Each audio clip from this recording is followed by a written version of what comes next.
السلام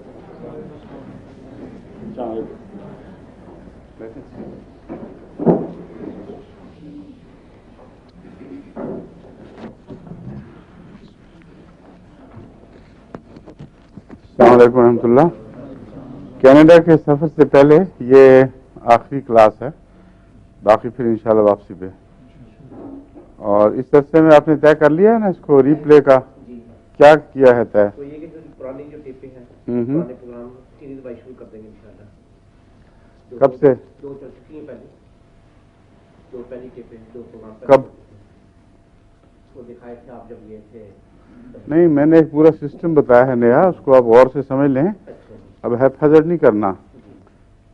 جن دنوں میں اب تو باہر کے بھی بحث نہیں، دوبارہ ایک نیا سسٹم طے کیا ہے کہ یہ جتنی کلاسز ہیں یہ بھی، اور جو اختلافی مسائل سے متعلق میری گفتگو رہی ہے مولانوں کی کتابوں کے جواب میں، ان کو سیریز کے طور پر دکھانا ہے، مگر اس وقت جب دوسری زبانوں میں ترجمے ہو چکے ہوں، کیونکہ آپ کی 8 چینل میں سے اکثر ضائع جا رہی ہیں، اور جو رواں ترجمے ہیں وہ کافی نہیں ہوتے، خاص طور پہ علمی مضامین میں اس میں بہت سے نقص رہ جاتے ہیں. تو ان کو میں نے کہا ہے کہ ہر کیسٹ کا ترجمہ کروائیں اس طرح کہ ایک دو فقرے غور سے کوئی سنیں جو اچھا ترجمہ کرتا ہو، اور پھر بند کرے، اور دوسری طرف دوسری کیسٹ میں سوچ کے اچھی طرح اس کا ترجمہ ریکارڈ کروا دے. زیادہ وقت نہ لیا جائے. اگر تحریر شروع کر دیں تو تحریر کا ایک تو انداز بھی بدل جاتا ہے، دوسرے ترجمے میں 10-12 گنا زیادہ وقت لگتا ہے. ہو زبانی ترجمہ مگر اس طریق پر کہ ایک کیسٹ ایک آدمی سن رہا ہے، اور 2-3 فقرے جو ذہن میں اچھی طرح جانشین ہو گئے ہیں، ایک دفعہ ان کا مضمون سمجھ آ گیا ہے. ایک فقرہ نہیں بلکہ 2-3 فقرے سن کر ایک مضمون کا ایک پہلو، جس طرح ہم کوشچن آنسر سیشن میں کرتے ہیں، اس کا اچھا ترجمہ کر دے، اور پھر دوبارہ وہ کیسٹ چلائے اور اپنی ترجمہ ریکارڈ والی کیسٹ بند کر دے، اور پھر ترجمہ کرے، پھر ترجمہ کرے. اس طرح ایک کیسٹ جو 1 گھنٹے کی ہے، اس میں میرا اندازہ ہے کہ 3 گھنٹے کے اندر اللہ کے فضل سے اس کا ترجمہ مکمل ہو سکتا ہے. اور ایک شخص اگر 4-5 گھنٹے روز دے تو 2 دن میں ایک کیسٹ کو 3 گھنٹے والی کیسٹ کو بھی تیار کر سکتا ہے. ٹھیک ہے؟ یہ سسٹم میں سمجھا رہا ہوں اچھی طرح. یہ جب مکمل ہو جائے، ایک وقت میں ایک سے زیادہ آدمیوں کو دے دیں جو اچھا ترجمہ کرنے والے ہیں، اور اس کے بعد 8 چینل استعمال کرنی ہے یورپ کے لیے، تب شروع کرنی ہے یہ سیریز.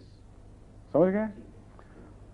اور جہاں تک پاکستان انڈیا کا تعلق ہے، میں نے اس کے حصے بنا دیے ہیں. 2 زبانوں کے گروپس بنائے گئے ہیں. مثلا اردو کے ساتھ پشتو، انگریزی کے ساتھ بنگلہ دیشی، اسی طرح 2 ہندوستانی زبانیں تامل اور ملیالم، اور کون سی تھی؟ ہاں، سندھی اور بلوچی کو اکٹھا کیا ہے. تو اس طرح گروپس کیے ہیں، باقی زبانیں بعد میں سے. سر دست ان گروپس میں جب ترجمے آ جائیں گے، پھر ہم 2 کر کے شروع کریں گے. ایک دفعہ ان 2 زبانوں میں 1-2 زبانیں لے لی، وہ روزانہ 1 گھنٹہ چلا کر مسلسل ختم کیا، روزانہ ہوا کرے گا. پھر دوسری 2 زبانیں، پھر تیسری 2 زبانیں، چوتھی 2 زبانیں. اور وسیم سے آپ کہیں کہ ان کا جو ہم سے وعدہ تھا کہ ہم چینلز کو بڑھا کے 8 تک کریں گے، وہ کیوں نہیں پورا کیا؟ وہ جون تک ہو جانا چاہیے تھا. اگر وہ ہو جائے تو 8 کی 8 اکٹھی چل پڑیں گی. ٹھیک ہے؟ ایک سیریز ختم ہو، اور اس کے لیے ضروری نہیں ہے کہ آپ کے یہاں کے ساتھ جو 3 گھنٹے کے ساتھ میچ ٹیلی ہو اس کی، یعنی اس کے ساتھ ان کو الگ کیسز بھجوا دیں اور الگ وقت مناسب دے دیں. میرے ذہن میں یہ ہے کہ جو ایجوکیشن پروگرام ہیں یہ دن کے وقت پہلے حصے میں ہو جائیں، کیونکہ اسکولوں میں، ہمارے اسکولوں، مدرسوں وغیرہ میں باقاعدہ کلاس کے طور پر ہومیوپیتھک کلاس کا اضافہ ہو سکتا ہے پھر، اور وہ گھنٹہ اسی کے لیے وقف ہو سکتا ہے۔ گھروں میں خواتین جو آرام سے سن سکتی ہیں، اور اس کے علاوہ وہ اپنے خامدوں کے لیے اگر چاہیں تو ریکارڈ کر سکتی ہیں۔ جماعتی جو جگہ ہیں ان میں ریکارڈنگ ہو سکتی ہے، اور پھر آئندہ جماعتی مراکز میں مستقلاً ہومیوپیتھی کی کلاسز کا اجرا ہو سکتا ہے۔ تو یہ ہے پلان، اس کے مطابق کرنا ہے اب۔ اور اس کے جو ٹائم ٹیبل ہیں، چونکہ اب ہم سسٹمیٹیکلی اس کو آگے بڑھائیں گے، وہ پہلے سے معلوم ہوں گے۔ 15-20 دن پہلے اس کا اعلان شروع ہو جائے کہ فلاں تاریخ سے فلاں وقت سے یہ زبانیں ہوں گی، اس کے بعد وہ ہوں گی، اس کے بعد وہ ہوں گی، اور ان میں سوال و جواب کے ہیڈنگز بھی بیان کر دیے جائیں کہ ان موضوعات پر جو غیر احمدیوں کا پھیلایا، مولویوں کا پھیلایا ہوا اشار ہے، اس کا جواب ہوگا۔ تو جو دوسری ہے ڈیلی ٹاک، جنرل ٹاک، اس کے لیے بھی میں نے ان کو سسٹم سمجھا دیا ہے۔ اول تو اب آپ اس کو غلطی سے شروع وقت میں دے رہے ہیں۔ ہماری ٹاک صبح وہ کرتے ہیں نا، وہ ہماری دوسرے وقت میں جانی چاہیے، جو پاکستان کے لحاظ سے موزوں ہے، 7 سے 8 تک۔ 8 بجے ان کا ڈرامہ ہوتا ہے۔ احمدیوں کو تو کوئی نہیں ہے شوق اتنا، بعضوں کو ہوگا بھی، لیکن اکثر تو کہتے ہیں ہمیں دلچسپی ہی نہیں رہی، مگر جن کو ہے وہ ان کو دیکھنے کا موقع مل جائے گا۔ اور دوسرا، غیر احمدی دوستوں کو بلانے میں مشکل پیش آتی ہے، اس وجہ سے وقت بدلا تھا، لیکن وہ بھی کچھ زیادہ ہی غلط بدلا گیا ہے۔ یہ اب وقت آخری حصے میں ہوا کرے گا، اور جو ریپیٹ کرنا ہے اس کو اسی رات وہ ریپیٹ نہیں کرنا، بلکہ اس کا میں نے سسٹم سمجھا دیا ہے۔ اسی رات جو پہلی ہماری اچھی ایسی کیسٹس جن کو دہرانا ضروری ہے، شروع سے جو چل رہی ہیں، اکثر لوگ اس وقت پورے واقف نہیں ہوئے تھے تو ٹھیک دیکھ نہیں سکے تھے، ان کو 3 فی ہفتے کے حساب سے چلا دیں۔ 3 لائیو ہوا کریں گی دن کو۔ جب 3 دن کو لائیو ہوں گی تو اس وقت رات کو وہ پرانی 3 چلیں گی، ٹھیک ہے؟ پھر باقی 4 دن جو ہیں اس میں وہ پرانی چلیں گی صرف، اور دن کو دوسرا پروگرام ہوگا۔ دن کو ہو گئی، اور لیکن اس سلسلے میں میرا خیال یہ تھا کہ میں نے ان کو غالباً یہی سجیسٹ کی کہ اب میں کریکشن کر لوں۔ 3 جو جنرل ٹاکس کی ہیں ان میں 3 دوسری سنائی جائیں گی جو پہلی تھیں جنرل ٹاک کی، سمجھ گئے ہیں؟ عمومی سوال جواب کی محفل جو بے تکلفی کی ہوتی ہے، اس میں اسی رات اسی نہج پر اسی قسم کی کیسٹ لگائی جائے گی، مگر پرانی، ٹھیک ہے؟ یہ 3 جو ہیں یہ ہفتے کے آخر پہ 3 دن دہرائی جائیں گی۔ اس وقت یہ دہرائی جائیں گی موجود صبح کی، جب آپ ٹیکنیکل دوسری چلا رہے ہیں، ٹھیک ہے؟ وہ ہمیں بعد میں سیریز کے طور پر دینا ہے نا، ہومیوپیتھی وغیرہ، اس لیے اس کو روزانہ دہرانے کی ضرورت نہیں ہے۔ وہ جب سیریز شروع ہوں گی اس میں آپ ہی آپ آئی جائیں گی، اور ایک دن ایک چیز بیچ میں رہ گئی، مجھے یاد نہیں میں نے کیا بتایا تھا، وہ بھی اس پر بھر دیں گے، ٹھیک ہے؟ یہ ہے نیا سسٹم۔ اس کے مطابق آپ عباسی صاحب سے کہہ کے ترجمے فوری شروع کروا دیں۔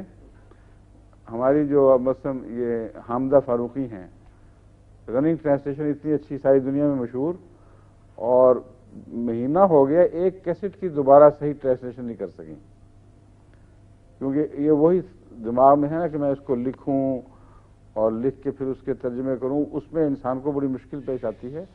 بے تکلف زبان پہ جو پریشر کے ساتھ بات نکلتی ہے، جب انسان کے پاس وقت ہو اور تحریری ترجمہ کرنا چاہے تو وہ نہیں کر سکتا، پھر دیر از نو پریشر۔ آدمی کہتا ہے میں اس کا یہ بہتر ہے کہ وہ بہتر ہے، ایک فکر بعض دفعہ گھنٹہ گھنٹہ لگ جاتا ہے، تو ایسا ترجمہ نہیں چاہیے ہمیں۔ وہ جب کسی وقت لٹریری ٹرانسلیشن اس کی چھپانی ہوئی وہ الگ بات ہے، اس وقت ہمیں روزمرہ کی ضرورت پورا کرنی ہے، اور ہمارا بہت سا وقت ضائع ہو رہا ہے جس کے پیسے ہم دے رہے ہیں لیکن پورا استعمال نہیں کر رہا ہے۔ اس کے لیے سسٹم یہی ہے کہ 2 کیسٹس ہوں، ایک مددگار ہو ساتھ، جو اصل گفتگو ہے اس کی 2-3 فقرے تک سنیں جتنا اچھی طرح آپ ذہن نشین کر لیں.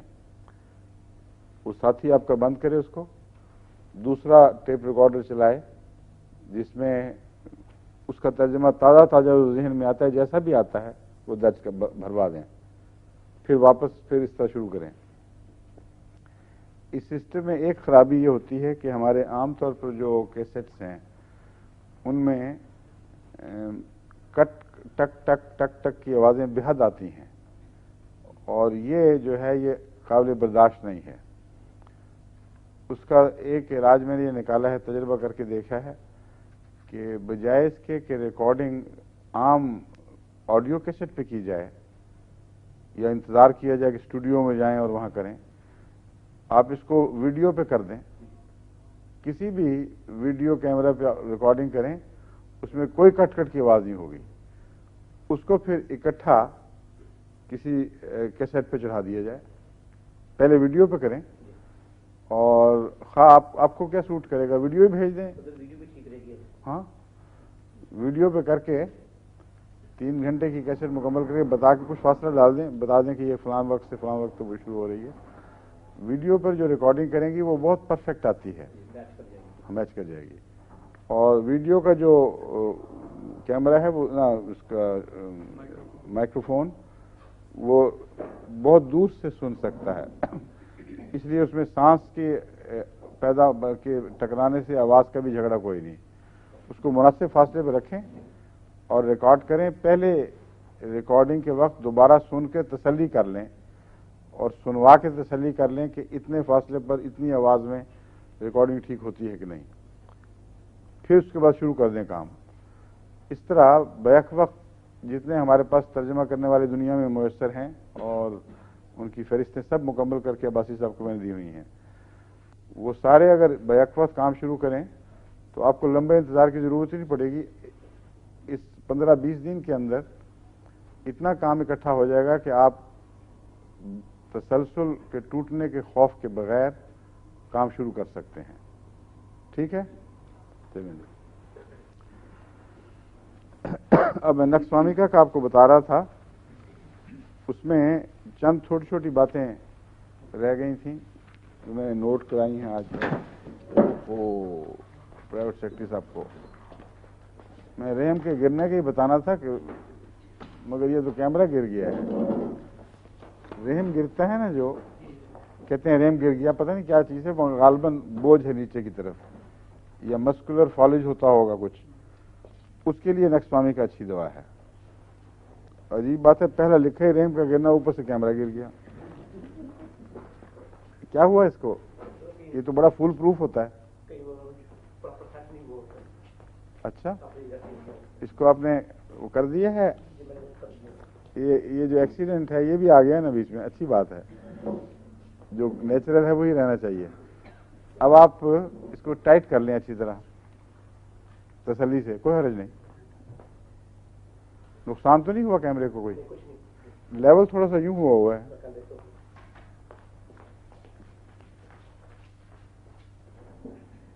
یہ تو یوں لگتا ہے شریف اشرف صاحب تصویر کھینچ رہے ہیں. یہ سلیم ہمارا سلیم اسپیشلسٹ ہے ٹیڑھی تصویر کھینچنے کا. وہ آتے ہیں نا فیملی ملاقات کے وقت, تو سلیم کو دیکھتے ہوئے ہوش اڑ جاتے ہیں, کیونکہ وہ ہر دفعہ کیمرے کو یوں کر کے پھر یوں کر دیتا ہے.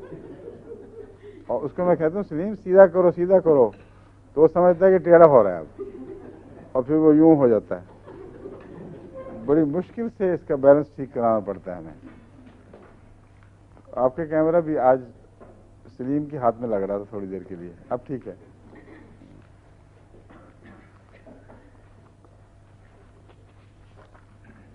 معدے کی خرابی سے جس دمے میں ایگراویشن ہوتی ہے, اور بعض لوگوں کو دمہ ہوتا ہی معدے کی خرابی سے شروع ہے. 2 طرح دمے کا آغاز میں نے دیکھا ہے عموماً. ایک نزلہ پہلے ہوتا ہے عام, اور وہ دمے میں تبدیل ہو جاتا ہے. ایک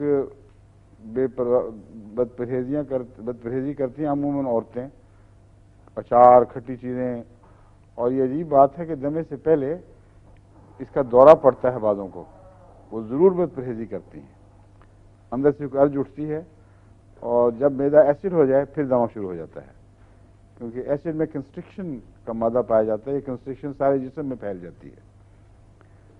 ایسڈ کے دمے میں نقص کا بہت مفید ہے، اور جو نزلاتی دمے ہوتے ہیں ان کا علاج یہ ہے کہ نزلے کی روک تھام کی دوائیں پہلے سے کھائی جائیں اور مستقل اس کو اپنے غذاؤں کا حصہ بنائیں، نہ اپنی روزمرہ کی دوا کا حصہ بنائیں۔ اس میں انفلوئنزینم 200 بیسیلینم ٹون اپ کرنے کے لیے ہفتے میں 1-2 دفعہ اگر دستور کے طور پر کھائیں تو کوئی حرج نہیں۔ اس کے علاوہ نیٹرمیور 200 کبھی کبھی، اور ایلیومینا بھی اس میں مفید ہے، نزلے کے خلاف اور دمے کے خلاف عمومی ایک جسم میں دفاعی طاقت کو بحال کرنے کے لیے، بحال رکھنے کے لیے۔ اگر دمہ ہو ہی نہ ایک دفعہ تو پھر ٹھیک ہے، اللہ کا فضل رہتا ہے، مگر اکثر دمہ نزلے کے آغاز سے ہوتا ہے، وہ اس کو چیک کرنا ضروری ہے۔ بعضوں کو ہوتا ہے سٹیٹس دمہ، اس کا مطلب ہے کہ لنگز مستقل دمے کی حالت میں رہتے ہیں، کبھی تھوڑا سا کم ہو گیا، تھوڑا سا زیادہ ہو گیا، ان کا زیادہ مشکل معاملہ ہے، لیکن میں آف اینڈ اینڈ جو اٹیک کبھی کبھی ہوتے ہیں لوگوں ان کی بات کر رہا تھا۔ ہاتھوں اور بازوؤں کا سو جانا، ابھی ہمارے پاس چند دن ہوئے کوئی آئی تھی خاتون، یہ بتا رہی تھی کہ میرے بس یہ حصہ سوتا ہے، نچلا جسم کا حصہ نہیں سوتا۔ اس وقت میں نے کوشش بھی کی تو مجھے یاد نہیں آیا، مجھے یہ یاد آ رہا تھا کہ میں نے کسی خاص دعا میں یہی علامت دیکھی ہے، وہ نقص کا تھی، کیونکہ نقص کا بہت کثرت سے استعمال ہوتی ہے اور بڑی دیر سے اس کو دوبارہ پڑھا نہیں تھا، اس لیے یہ ذہن سے اتر گیا کہ یہ نقص کی خاص علامتوں میں سے ہے کہ بازوؤں میں اپر لمبس جس کو کہتے ہیں، لوور لمبس ٹانگوں کو کہتے ہیں، اپر لمبس بازوؤں کو، بازوؤں اور ہاتھوں کا سو جانا نقص کا کی علامت ہے، لیکن اور بھی دواؤں میں ہے، صرف نقص کا میں نہیں۔ پنڈلیوں کے تشنج میں نقص کا بہت اچھی ہے، اور برائونیا بھی بہت اچھی ہے۔ نقص کا فوری طور پر دینے سے بہت جلدی پنڈلی کا تشنج ٹھیک ہو جاتا ہے، اکثر اس کا تعلق بیلاڈونا سے ہے، اس تشنج کا بیلاڈونا کی علامتیں وہ اس میں پایا جاتا ہے، تو وہ تشنج جس کو گرمی سے اضافہ ہو اس تشنج میں یہ مفید ہے۔ میں نے کہا تھا نا کہ اس میں تضاد سا پایا جاتا ہے نقص میں، بعض چیزوں میں ٹھنڈا، بعض چیزوں میں گرم، کمر درد کو ٹھنڈ سے اضافہ تکلیف ہوتی ہے، اور بعض پیٹ درد وغیرہ کو گرمی سے تکلیف بڑھتی ہے، ٹگور سے اس کو بجائے فائدے کے نقصان پہنچتا ہے، اس لیے کہ اس میں مختلف قسم کی دوائیں معلوم شامل ہیں، کبھی کوئی اثر دکھاتی ہے کبھی کوئی۔ بیلاڈونا اور کیوپرم کی وجہ سے ایک گرمی کا مزاج ہے، اور سپیزمز میں یہی دو ہیں جو کار فرما ہوتی ہیں، جو اثر دکھا رہی ہوتی ہیں۔ تو پنڈلیوں میں چلنے سے جب یہ تشنج پیدا ہو جائے تو اس کو بھی نقص کا فائدہ پہنچتا ہے۔ اس پہلو سے برائونیا بھی مفید ہے، کیونکہ برائونیا میں بھی ویسے عموماً سردی سے اس کی بیماریاں لگتی ہیں، لیکن اس کی بیماریوں میں اضافہ ہمیشہ گرمی سے ہوتا ہے۔ اگر سر درد شروع ہوئی ہے تو دھوپ میں نکلیں گے تو بڑھ جائے گی، ٹھنڈے کمرے سے گرم کمرے میں جائیں گے تو اضافہ ہو جائے گا۔ برائونیا کا دمہ سردی لگنے سے ہی ہوتا ہے، لیکن یہ سردی عموماً سردیوں سے گرمیوں میں جانے کے موسم میں لگتی ہے، یعنی اس کو ٹھنڈا گرم کہتے ہیں نا پنجابی میں، کہ وہ ٹھنڈا گرم ہو گیا، مطلب یہ ہے کہ سرد گرم فرق جو ہے وہ اس سے تکلیف بڑھتی ہے، لیکن ہوتا یہ ہے کہ کبھی سردی کی لہر آ رہی ہے کبھی گرمی کی، سردی سے اچانک گرمی جب آئے تو اس وقت برائونیا زیادہ اثر دکھاتا ہے۔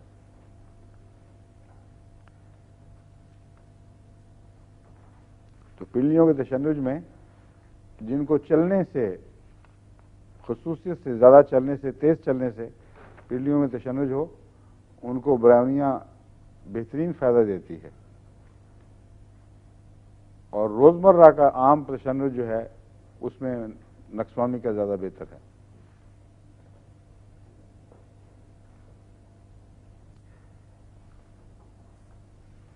نیند اڑنے کا بتایا تھا میں نے، نیند کے لیے اچھی دوا ہے یہ نہیں. نقصوامی کا وہ دو طرح سے میں نے تین طرح سے دیکھا ہے نیند لانے میں مفید. ایک یہ کہ جن لوگوں کو ڈرگز کی عادت ہو اور نیند کی گولیاں کھانے کی عادت ہو ان کو نقصوامی کا بہت فائدہ دیتی ہے، کیونکہ ڈرگ کا اینٹیڈوٹ بھی ہے اور خود بھی مسکن ہے، نیند آور ہے. اس لیے اکثر میں نقص سے ہی شروع کرتا ہوں، اگر پھر بھی نہ آئے تو پھر دوسری دواؤں کی طرف توجہ دیتا ہوں. لیکن الا ماشاء اللہ اکثر جو مجھے یاد ہے ان کو نقص سے ہی فائدہ ہوا اور باقی دوائیں چھوٹ گئیں. بعض تو اتنا حیرت انگیز اثر ہوتا بعض دفعہ. ایک دفعہ ایک باپ اپنے ایک بیٹے کو لے کے آیا جس کو ڈرگز کی عادت پڑی ہوئی تھی اور وہ اسے چھڑا رہے تھے تو نیند کی گولیوں کے ذریعے چھڑائی گئی. اب وہ ایک ایسی مصیبت بن گئی کہ اس نے دکھائی، اس کی شیشی خالی کی، اس میں سے 4-5 ٹکیاں زرد رنگ کی غالباً تھیں یا کچھ تھوڑا سا اس میں گلابی پن تھا کہ یہ دوائیاں ہیں، یا 5 کھاتا ہے اور نیم پاگل ہو چکا ہے، اور اگر نہ کھائے تو نیند نہیں آتی، اور نیند نہ آئے تو ڈرگ کا جو چھوڑنے کا وڈرول سمٹمز ہیں وہ بہت زیادہ سخت ہو جاتی ہیں. تو اس کو میں نے، یہ وقف جدید کے زمانے کی بات ہے، اس کو میں نے نقصوامی کا دی دن میں 3 دفعہ، اور وہ ساری شیشی دوائیاں اپنے پاس رکھ لیں. میں نے کہا کل اگر نیند نہ آئی تو مجھ سے واپس لے جانا. 3 دفعہ کھائی ہے، رات ایسے آرام سے سویا ہے. پہلی دفعہ زندگی میں مجھے اس بچے نے آ کے بتایا کہ نیند کی گولیوں سے تو جو نیند آتی تھی وہ بے چین کرنے والی تھی، لیکن پہلی دفعہ ریلیکس ہو کے سویا ہوں میں. اور اس کے بعد وہ میرے پاس ہی پڑی رہی ہیں گولیاں ہمیشہ. آخر میں نے کہیں پھینک دی ہوں گی مگر میں نشانی کے طور پر رکھی ہوئی تھی. تو نقصوامی کا ڈرگز کے ایفیکٹ کو دور کرنے کے لیے اور نیند کی گولیوں سے پیچھا چھڑانے کے لیے اکثر مفید پائی جاتی ہے. اگر اکیلی کافی نہ ہو تو اس کے بد اثر کو ختم کر دیتی ہے اور نئی دوا کی علامتیں نکل آتی ہیں. اس وقت پتہ چلتا ہے کہ کیوں کسی وجہ سے کوئی تکلیف تھی. بہت بولا جائے، بہت کام ہو، کسی اور وجہ سے دماغ ایکسائٹ ہو جائے اور اس ہجان کی وجہ سے نیند نہ آئے، اس میں بھی نقص بہترین دوا ہے. کافی کا بہت اچھا اینٹیڈوٹ ہے.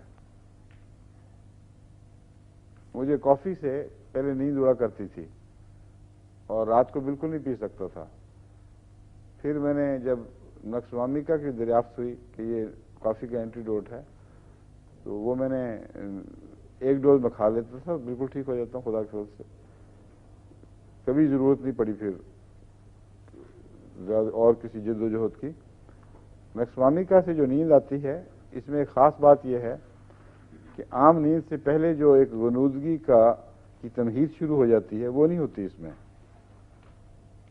You are there and you are not there, اس کے درمیان میں کوئی حد فاصل نہیں. انسان کچھ دیر سمجھتا ہے کہ مجھے کچھ بھی نہیں فرق پڑا، ایک دم غرق ہو جاتا ہے. تو یہ جب دعا اثر دکھاتی ہے تو تمہیدی درمیان کا عرصہ نو مینز لینڈ کوئی نہیں آیا کرتی.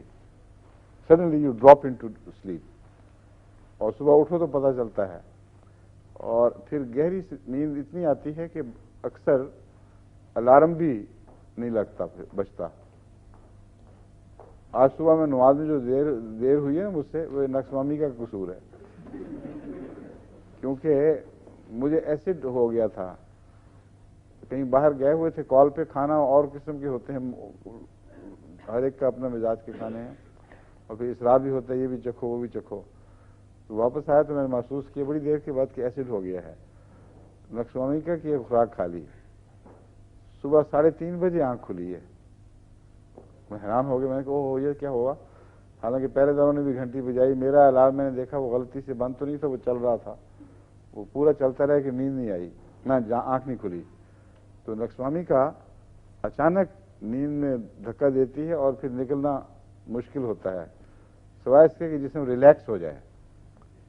اور جب آنکھ کھلتی ہے تو واقعی احساس ہوتا ہے ریلیکسیشن کا. اس سے ملتی جلتی نیند آور ایک دوا رسٹاکس ہے، لیکن اس کی بات بعد میں بتاؤں گا. وہ بھی بہت گہری نیند لاتی ہے، بہت ہی پرسکون نیند.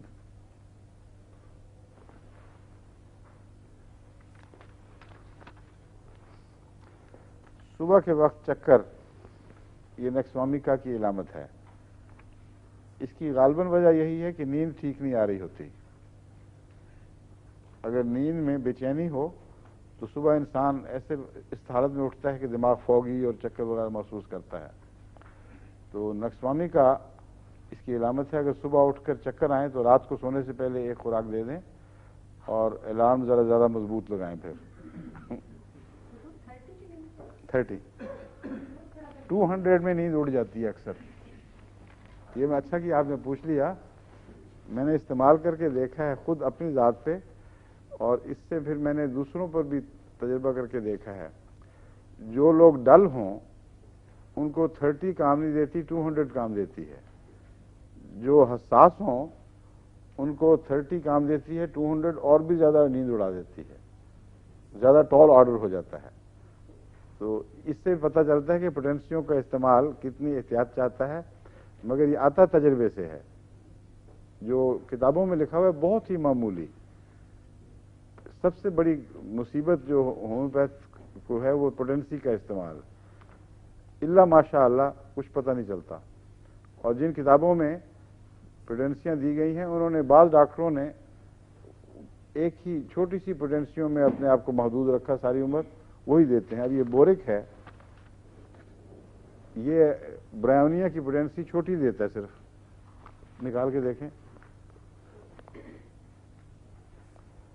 حالانکہ میں نے برائونیا کو الا ماشاء اللہ 200 سے کم استعمال نہیں کیا، اور 200 میں سب سے اچھا کام کر رہی ہوتی ہے. اور یہ غالباً 30 بھی نہیں دیتا. برائونیا کے آخر نیچے لکھیں پوٹینسی سے ریکمینڈڈ.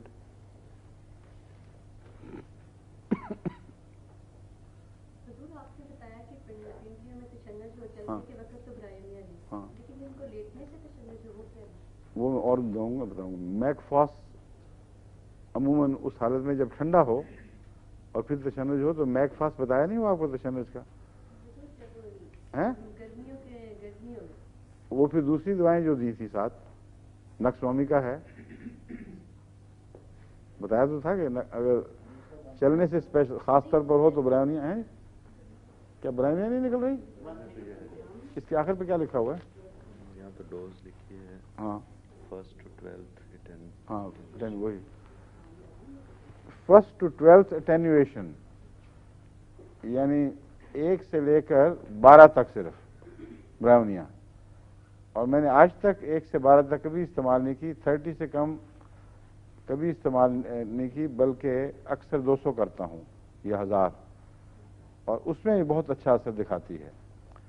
تو پوٹینسیاں جو کتابوں میں ہیں، اب یہ بڑی اسٹینڈرڈ کی کتاب ہے میٹیریا میڈیکا ود ریپرٹری بورک، لیکن یہ دیکھ لیں کہ چھوٹی پوٹینسی دے رہا ہے.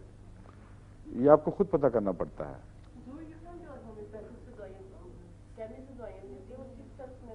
کیا 6 سیٹس میں ملتی ہیں؟ نہیں وہ ہے صرف بایوکیمسٹری 12 ٹیشو ریمیڈی جس کو کہتے ہیں بایوکیمک، یہ ان کا تعلق ہے صرف 6 ایکس سے. یہ تو ہر طرح کی ملتی ہیں. یہاں ہومیوپیتھک یہاں سے نہیں ملیں گی آپ کو. نیلسن آپ کو یا تو منگوانی پڑے گی نیلسن سے. نیلسن ہے آکسفورڈ اسٹریٹ کے پاس کہیں. سیلفریجز کے سامنے. ڈیوک اسٹریٹ وہی ویسٹ اینڈ میں ہی ہے نا. جی سیلفریجز کے سامنے. نیلسن یا تو وہاں جائے آدمی خود. نہیں فون کر دیں گھر بھیج دیتے. اچھا مزے ہو گئے پھر تو. فون بتا دوں. فون رات کو 12 بجے بھی کر دیں، مشین لگی ہوئی ہوتی ہے اس میں ریکارڈ کریں، صبح ٹھک آ جاتی ہے. ضرورت والے پیسے کتنے لیتے ہیں ان کے لحاظ سے؟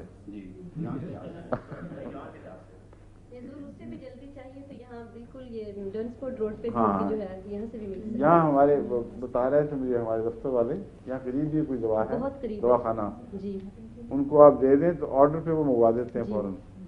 لیکن فوری دوائیں ان کے پاس زیادہ نہیں ہیں. یہ ٹھیک کہہ رہے ہیں بھٹی صاحب, بعض دفعہ کسی دوا کی فوری ضرورت پڑتی ہے, ان کے پاس آپ جائیں تو وہ کہیں گے ہم آرڈر لے لیتے ہیں. حضور ان کی یہاں وہ ہے فیکٹری ہے یہاں ان کی. اچھا, جی وہ کون سے ہیں؟ جی اگر ویئر ہاؤس ہے ان کا یہاں. فیکٹری یا ویئر ہاؤس؟ اچھا, ہے نیلسن کی؟ کیونکہ انگلستان کی اسٹینڈرڈ کی دوائیں تو نیلسن کی ہیں, اور امریکہ کی بورک کی, اور جرمنی کی سوشسلر ہے, اور ایک شواب, یہ دو ہیں جو زیادہ مشہور ہیں. تو میں تو اکثر بورک کی استعمال کرتا ہوں. بورک بہت اچھی چیز ہے, اور یہ فلاڈیلفیا امریکہ میں بنتی ہیں دوائیں. یہاں کی اگر لینی ہو یا بورک کی بھی لینی ہو تو یورپ سے, امریکہ سے لینے کی بجائے پاکستان سے لینی چاہیے, کیونکہ یہاں اکثر ہیلتھ انشورنس والوں نے مہنگا کیا ہوا دواؤں کو, کیونکہ گورنمنٹ کو مفت دینی پڑتی ہیں ہیلتھ پر, اور اس لیے ہومیوپیتھی کی اتنی سستی دوائیں, وہ کہتے ہیں مفت کیوں دیں ہم, وہ کئی گنا زیادہ دوا کی قیمت خود چارج کر لیتے ہیں. اتنا ٹیکس ہیوی کیا ہوا ہے اس پر کہ عملاً جو دوا کی اصل قیمت ہے اس سے بعض دفعہ 8-10 گنا زیادہ روپیہ حکومت کھا جاتی ہے ٹیکس کے نام پر, اور ساری دوائیں مہنگی ہیں یہاں.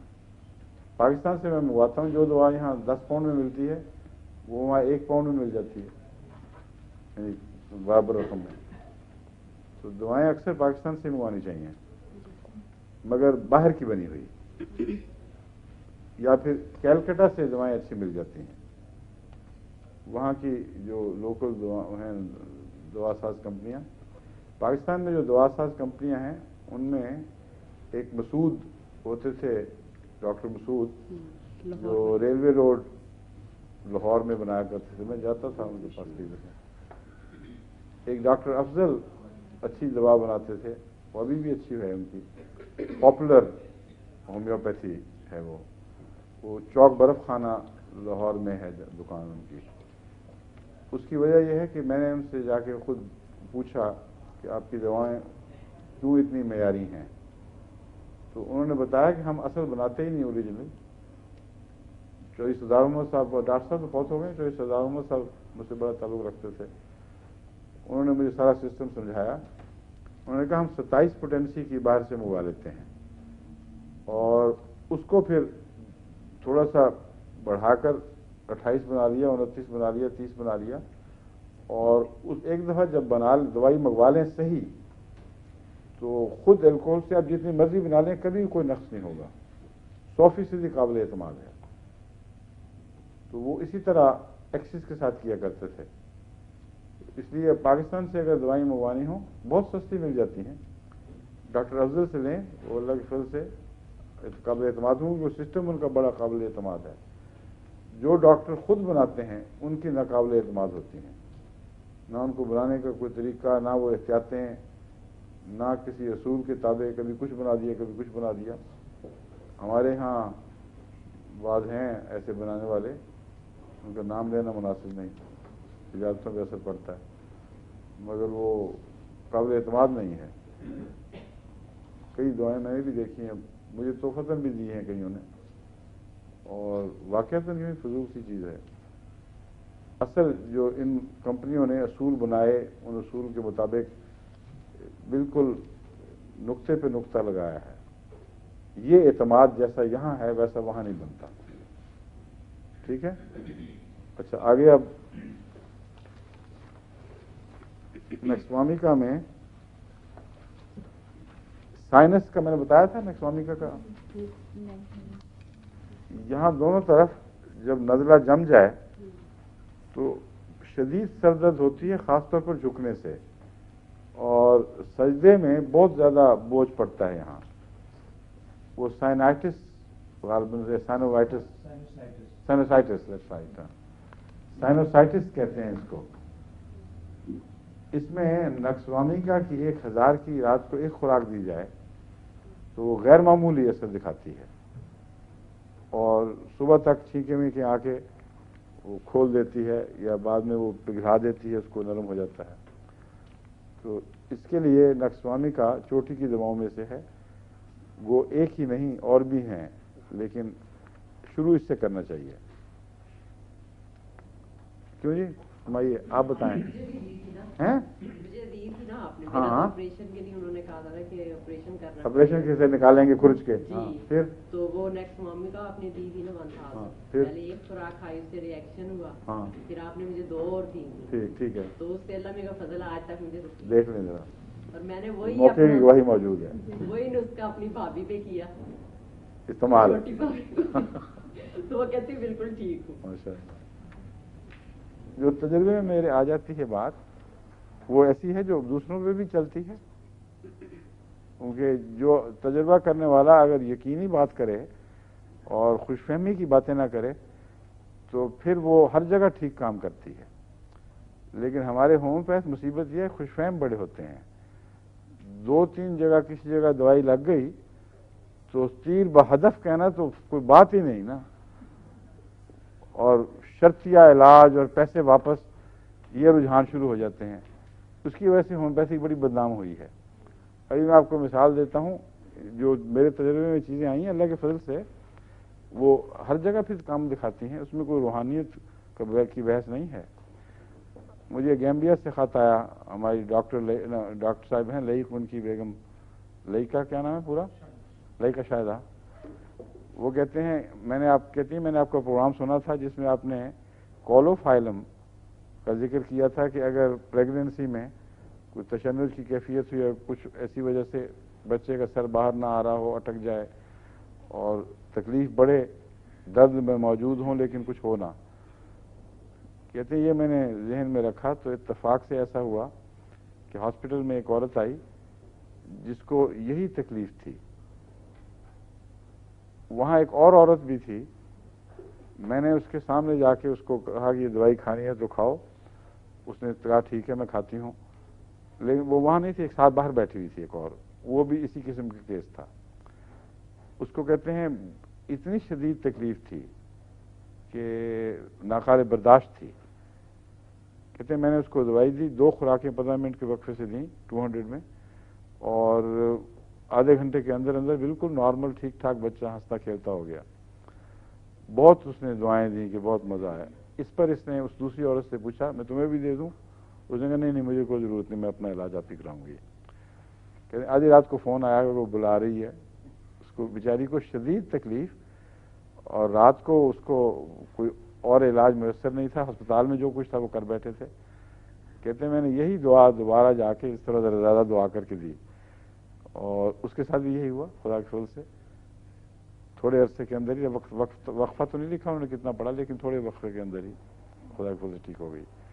تو اگر آپ اپنے علاج پر از خود خوش فہم نہ ہو جائیں اور کریٹیکلی دیکھیں اور تلاش کریں کہ اگر فیل ہوتا ہے تو کہاں ہوتا ہے اور کیوں ہوتا ہے، تو پھر خدا کے فضل سے آپ کا تجربہ دوسروں کے کام آئے گا، ورنہ آپ کے بھی نہیں آئے گا. کئی مریض بیچارے مارے جائیں گے آپ کے ہاتھوں اس طرح. تو کیوں جی آپ کیا کہتی ہیں؟ حامدہ منان کر حامدہ فاروقی. حضور پچھلے ہفتے میں نے وہ ذکر کیا تھا خاتون کا جن کو وہ ڈاکٹر نے تھائروکسن کہی ہے کہ ہمیشہ لیتی رہیں. ٹھیک ہے، اوور ایکٹیو ٹھیک ہے، بالکل صحیح ہے. تو آپ نے فرمایا تھا کہ میں یاد کرا دوں کہ کیا یاد کرا دوں کہ آپ کچھ لیکچر اس سلسلے میں تھائروکسن کے استعمال. ہاں یہ جو گلڑ ہے اس کو تھائرائڈ گلینڈ کا سوجنا کہتے ہیں. اصل میں گلڑ یہاں نکل آتا ہے دونوں طرف، الٹیاں بعض بہت ہی بڑے بڑے ہو جاتے ہیں، خاص طور پر ان پہاڑی علاقوں میں جہاں آیوڈین کی کمی ہوتی ہے پانی میں، وہاں یہ گلڑ بہت ہی نمایاں طور پر بعض دفعہ اتنے بڑے بڑے دکھائی دیتے ہیں کہ گویا چھوٹی چھوٹی مشقیں لٹکی ہوئی ہیں. اور ڈلہوزی چمبا وغیرہ کی طرف یہ بیماری بہت ہے، اور وہاں میں نے دیکھا ہے بعض گلڑ اتنے بڑے بڑے ہیں کہ دیکھ کے اس کو حیرت ہوتی ہے، اٹھا کس طرح پھیر رہے ہیں، وہ دونوں طرف لٹک کے اتنے بڑے بڑے ہو جاتے ہیں.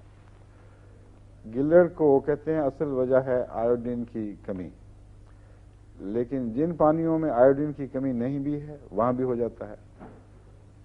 اور آیوڈین آرٹیفیشل دینے کے نتیجے میں بھی ٹھیک نہیں ہوتا. اس کی وجہ ایک یہ بھی ہے کہ بعض دفعہ کمی نہیں ہوتی مگر جسم اس کو ہضم نہیں کرتا. مثلا اگر آپ کسی بچے کو دودھ پلا رہے ہیں، اس کو کیلشیم جتنا ملنا چاہیے ملتا ہے، لیکن وہ ہضم نہیں ہو رہا، اور دوسرا بچہ وہی دودھ پیتا ہے، وہ ٹھیک ٹھاک ہے، تو غالباً فولک ایسڈ ہے جو مددگار ہوتا ہے اس کی ایبزارپشن میں. کیوں ڈاکٹر صاحب؟ کیلشیم کی ایبزارپشن میں کیلشیم فولک ایسڈ ہوتا ہے جو مفید ہوتا ہے. Vitamin A and vitamin A absorption کے لیے جی وہ آئرن کی زیادہ ہوتا ہے جی. فولک ایسڈ آئرن میں زیادہ فولک ایسڈ استعمال ہوتا ہے ایبزارپشن کے لیے. فولک ایسڈ جی ہاں وہ ٹھیک ہے. سوری جی فولک ایسڈ آئرن میں، مجھے شک تھا، اب یاد آ گیا. جی آئرن کی ایبزارپشن میں فولک ایسڈ کام آتا ہے، اور کیلشیم کی ایبزارپشن کے لیے بھی کوئی وائٹامن اے ہے. دیٹس رائٹ، وائٹامن اے کام آتی ہے. اب ڈاکٹر بعض دفعہ یہ سمجھ کر کہ اس کو آئرن مل رہا ہے، ہضم نہیں ہو رہا، فولک ایسڈ شروع کرا دیتے ہیں. کچھ اثر دکھاتا ہے، لیکن سوچنے والی بات یہ ہے کہ فولک ایسڈ بھی تو سب بچوں میں عام ہے، اس کا کیوں کم ہو گیا ہے؟ یا اگر وٹامن اے ہے جو غذا دوسرے بچے کھا رہے ہیں، اس کی وٹامن اے کیوں گر گئی؟ تو وقتی طور پر کچھ سہارا ملتا ہے، لیکن بیماری کا علاج نہیں ہوتا. ہومیوپیتھک میں یہ سسٹم نہیں ہے، بلکہ یہ سسٹم ہے کہ کسی وجہ سے بھی ہو، اگر کسی وجہ سے ہوا ہے تو اس کی علامتیں موجود ہوں گی، پہچانی جانی چاہیے. اب فولک ایسڈ اگر بننا بند ہوا ہے تو جس قسم کا انیمیا ہوگا وہ انیمیا فولک ایسڈ کی کمی کا اشارہ نہیں کرے گا، بلکہ اس کی علامتیں اندر جو بیماری ہے، جو اصل وجہ ہے، اس کی علامتیں ہوتی ہیں. اس لیے وہی دوا کام آئے گی جو ان علامتوں کو ٹھیک کر سکے، یعنی بیماری کی جڑ کو دور کر سکے. اس لیے یہ سسٹم بجائے اس کے کہ آپ آرٹیفیشل طریقوں پر، آج کل کے مصنوعی طریقوں پر گہرے ٹیسٹ لیں اور بے انتہا خرچ کریں، علامتیں خود مریض کے ٹیسٹ کی علامتیں ہیں، اور وہ بتا رہی ہیں کہ یہ بیماری ایک خاص نوعیت کی ہے. جب تک اس سے ملتا جلتا زہر استعمال نہیں کرو گے، اس وقت تک بیماری کی کنو دور نہیں ہوگی.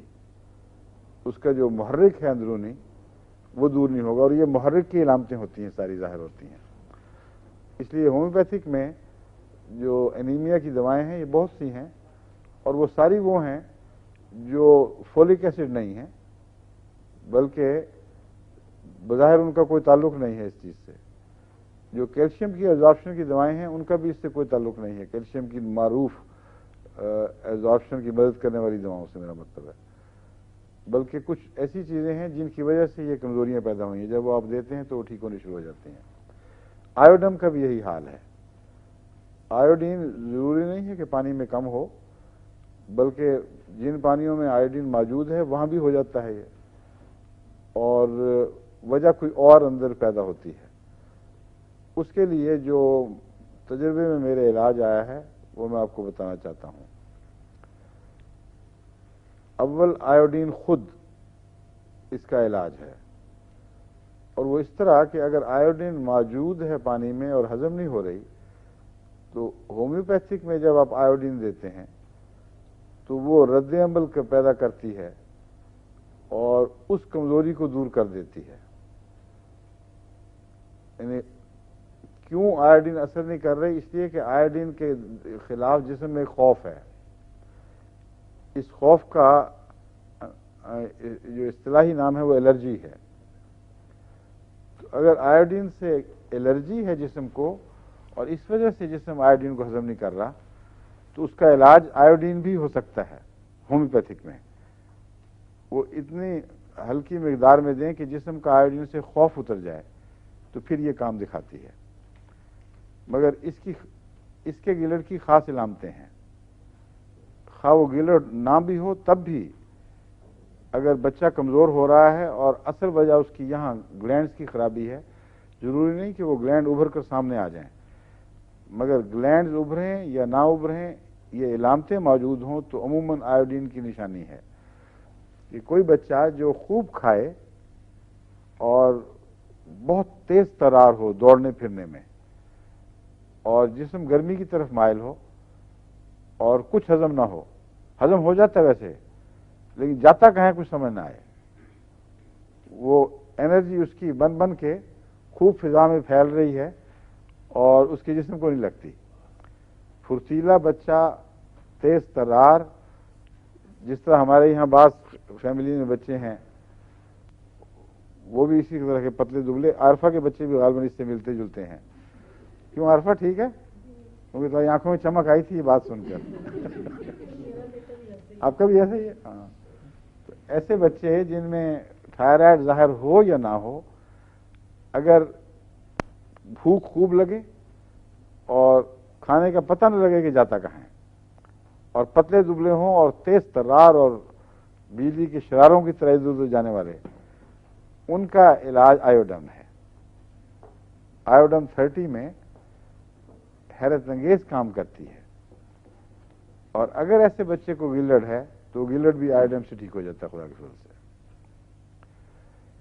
گلڈ کی سب سے خطرناک قسم وہ ہے جس کا ٹیوبرکلوسس سے تعلق ہے، اور ٹیوبرکولر مادہ بعض دفعہ تھائرائڈ گلینڈ میں بیٹھتا ہے. اس کو آپ تھائرائڈینم دیں یا ایلوپیتھک دوا اس کو دیں سپلیمنٹ کے طور پر، اس کو کوئی خاص فائدہ نہیں ہوگا کیونکہ اصل بیماری وہی موجود ہے. اس کے نتیجے میں جو گلینڈ کے جوسز بنتے ہیں وہ کم ہو جاتے ہیں بیماری کی وجہ سے.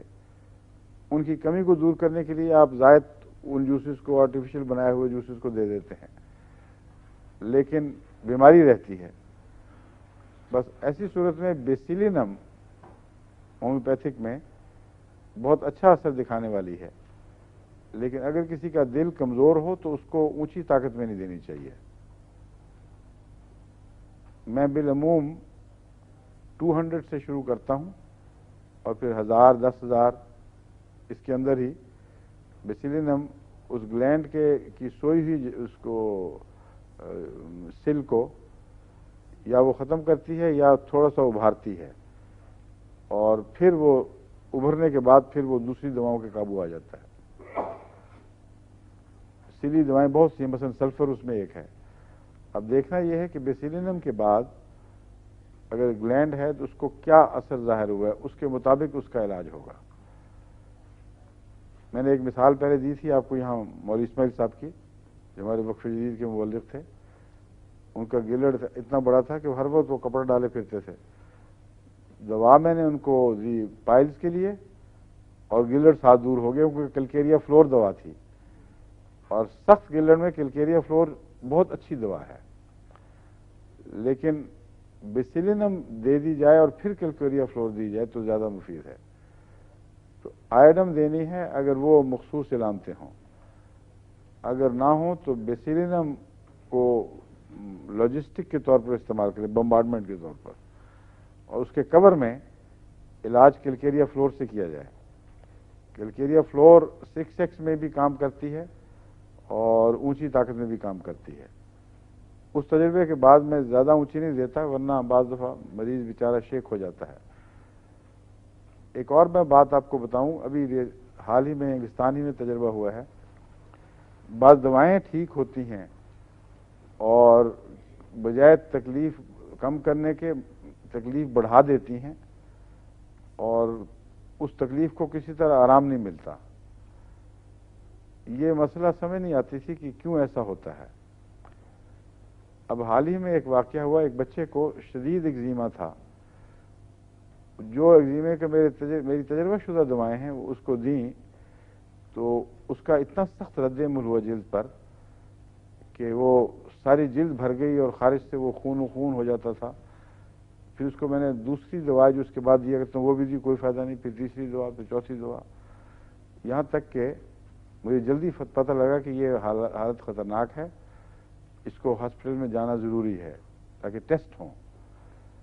جب سارے ٹیسٹ ہوئے تو پتہ لگا وہ انتہائی انیمک بچہ تھا اور اتنا لو بلڈ تھا اس کا کہ اس میں مقابلے کی طاقت ہی نہیں تھی.